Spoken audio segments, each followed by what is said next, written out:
Apollo Software Crisis. The year is 1969. The air is thick with anticipation, a feeling that humanity is balanced on the knife's edge of a new era. All eyes are turned skyward, focused on a single audacious goal: the moon. The Apollo program was, and in many ways still is, the single greatest technological undertaking in human history. It was a symphony of raw power and delicate precision. At its heart was the Saturn V rocket, a 363-foot-tall behemoth, the most powerful machine ever built, capable of tearing itself away from Earth's gravity with over 7.5 million pounds of thrust. It was the epitome of hardware engineering, a towering monument to physics, metallurgy, and brute force. This was engineering you could see, touch, and feel. It was loud, it was visceral, it was undeniably real. The command module, the lunar module, these were intricate metal cocoons designed by slide rule-wielding men in crisp white shirts, celebrated as the titans of the age. Their work was tangible, their genius measured in thrust, trajectory, and heat resistance. But beneath this gleaming, explosive spectacle of hardware, a different kind of revolution was quietly taking place. It was a revolution of logic, of abstraction, of pure thought. It was the dawn of software. And in the 1960s, software was not seen as the powerful, world-shaping force it is today. It was perceived as something lesser, something secondary. The hardware was the important part. The software was just the instructions you fed into it. This perception was deeply entangled with the social biases of the era. The meticulous, detail-oriented work of programming was often compared to weaving or typing.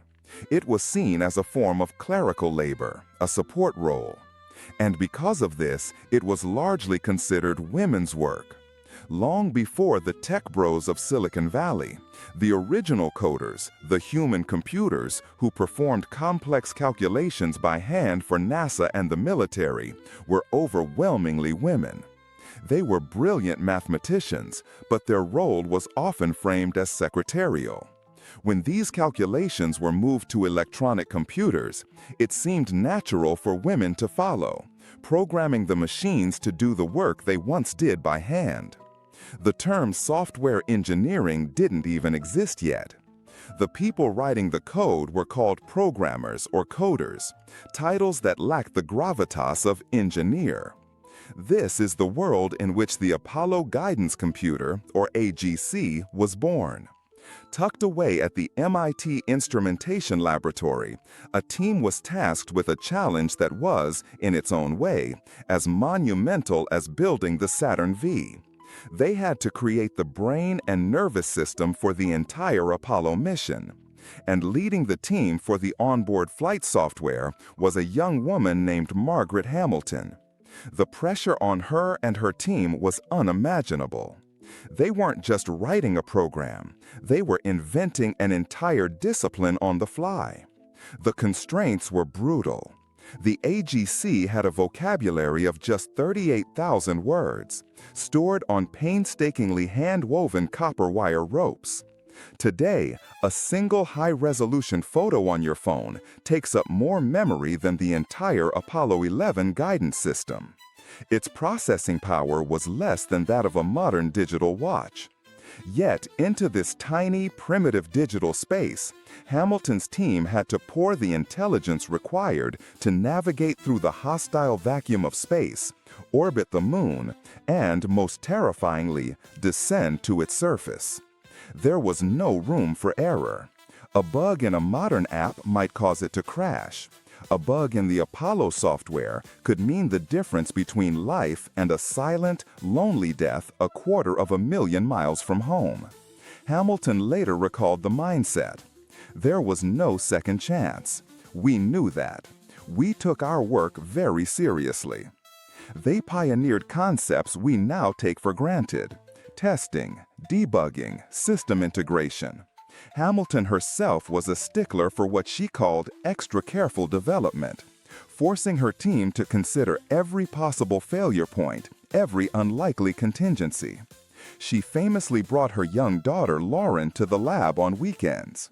One day, Lauren started playing with the simulator and crashed it by selecting a pre-launch program while the simulation was mid-flight.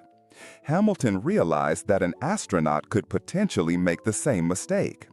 She proposed adding error-checking code to prevent this. Her superiors dismissed it, saying the astronauts are trained never to make a mistake.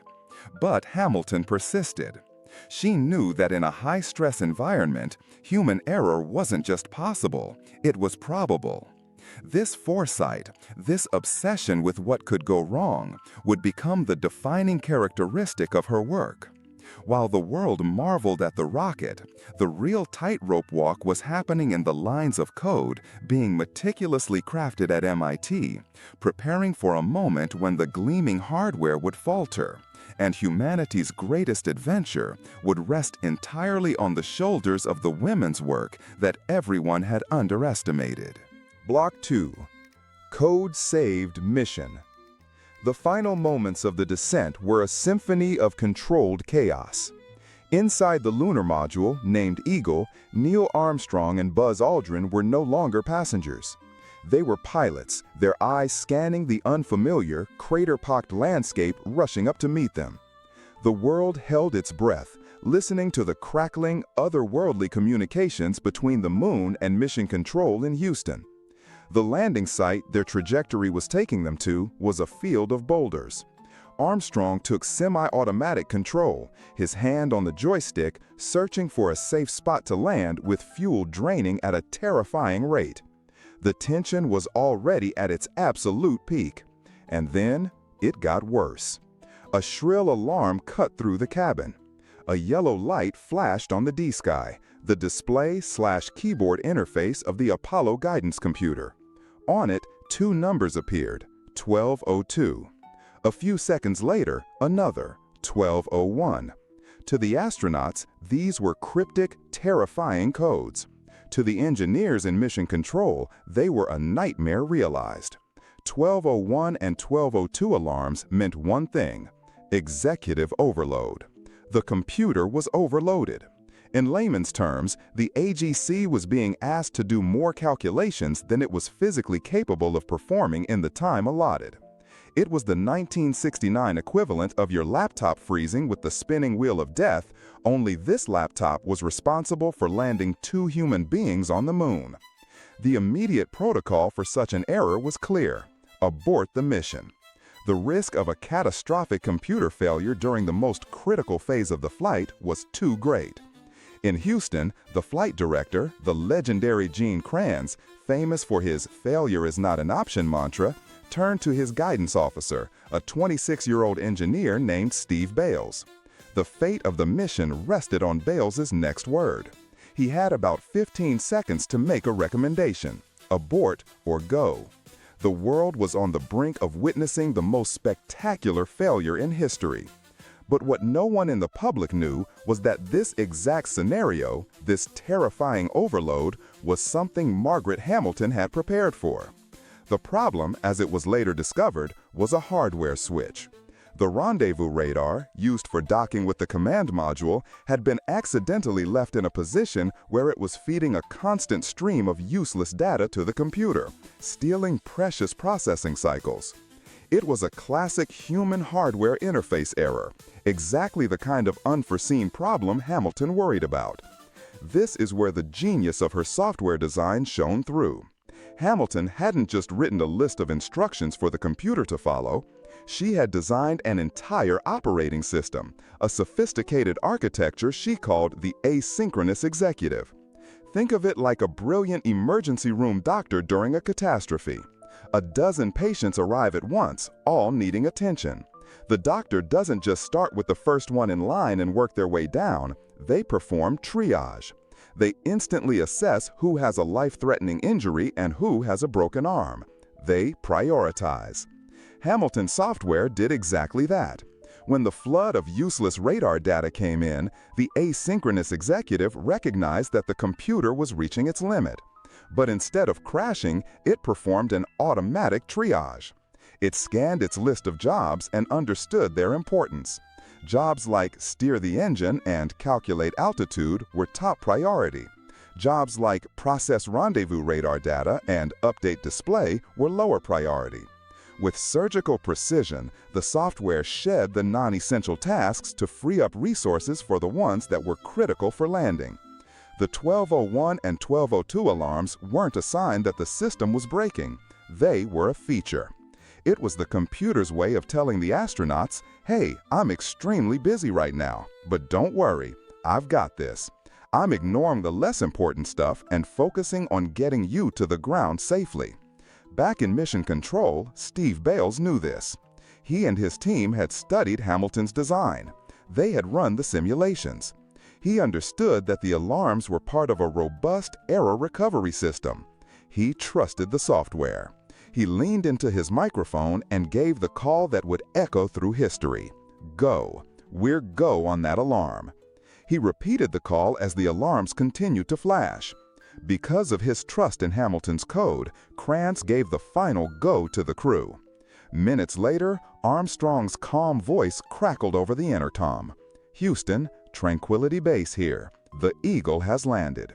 Humanity had reached the moon. Not because the technology was perfect, but because a woman and her team had the foresight to design software intelligent enough to save itself and the mission from an imperfect world. Block 3. Legacy redefines work. In the euphoric aftermath of the moon landing, the world celebrated its heroes. Neil Armstrong, Buzz Aldrin, and Michael Collins became global icons. The engineers at NASA, men like Wernher von Braun and Gene Kranz, were lauded as the architects of this monumental victory. And yet, the name Margaret Hamilton remained largely unknown to the public. The story of the software that had snatched victory from the jaws of defeat was a footnote, a technical detail lost in the grandeur of the occasion. The invisible, intellectual labor that had formed the mission's backbone remained just that. But while the public may not have known it, within the burgeoning world of computing, the Apollo 11 landing was a seismic event. It was the ultimate high-stakes proof that software wasn't just a secondary, clerical task. It was a complex, vital, and life-critical discipline that demanded a new level of rigor and respect. It was Margaret Hamilton herself who pushed for this recognition. She began using the term software engineering to describe her work and that of her team. At the time, this was a radical act. Engineering was for hardware, for bridges and rockets, tangible things. To apply that prestigious title to the abstract world of code was a deliberate effort to get her field the respect it deserved, to force people to acknowledge that building reliable software was just as challenging and just as important as building reliable hardware. Her work on Apollo became the gold standard for this new discipline. The principles she pioneered, asynchronous processing, priority scheduling, end-to-end testing, and robust human-in-the-loop error recovery, became the foundational pillars of modern software engineering. Every time your phone's operating system juggles dozens of apps without crashing, every time a fly-by-wire system in an airplane seamlessly corrects for turbulence, every time a life support machine in a hospital prioritizes critical alarms, you are seeing the legacy of the systems designed to land a fragile module on the moon. This success, however, also highlights a strange and unfortunate irony in the history of technology and gender.